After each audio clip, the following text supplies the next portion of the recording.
The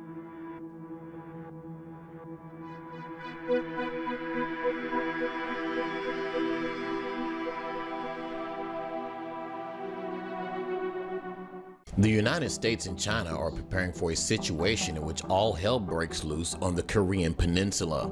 Both nations are taking unprecedented steps as tensions toward a nuclear war ramp up even more. The U.S. has stepped up military drills, practiced air raids, and reportedly started preparing to seize North Korea's nuclear weapons by force, a feat South Korea has declared won't be all that easy. South Korean officials have been talking up a pause in military drills in hopes that it will lead to a peaceful Winter Olympics in February, but the U.S. has yet to agree to halt said drills. Instead, the U.S. brought in a record number of stealth aircraft this month to train up on an air war against North Korea. Immediately after the drills, which featured a marked increase in simulated bomb runs on North Korean targets, the U.S. and South Korea reportedly engaged in drills North Korea and neutralize its weapons of mass destruction. At a speech at the Atlantic Council last week, Secretary of State Rex Tillerson said the U.S. was preparing plans to seize loose nuclear weapons should North Korea somehow collapse or become unstable. President Donald Trump's National Security Advisor, H.R. McMaster, also flatly rejected the clearest path to peace by saying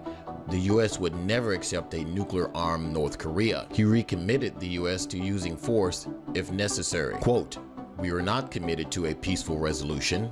We're committed to a resolution," McMaster told the BBC. "We have to be prepared if necessary to compel the denuclearization of North Korea without the cooperation of that regime." China is also bracing itself for a potential war across North Korea's border.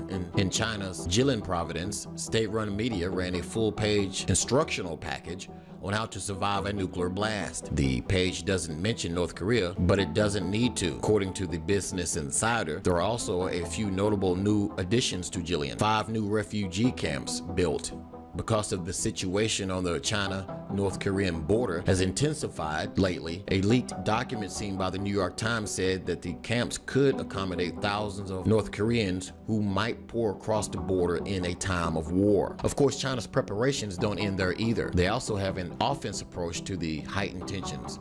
China's Air Force engaged in exercises along routes in areas it has never flown before earlier this month, with surveillance aircraft over the Yellow and East Seas near the Korean Peninsula, according to the South China Morning Post. The timing of the high-profile announcement by the PLA is also a warning to Washington in Seoul not to provoke Pyongyang any further. Li Ji, a military expert based in Beijing, told the Post, using the abbreviation for the China's People Liberation Army, or the PLA. Now, in addition to flexing its military muscle against the U.S., China has been increasingly assertive in the South China Sea. It has also dispatched military spy planes to encircle Taiwan and provide up-to-date information, which the military observer Anthony Wong Dong told the Post was very unusual. All of this is in preparation for an all-hell-breaks-loose scenario that's likely to unfold on the Korean Peninsula.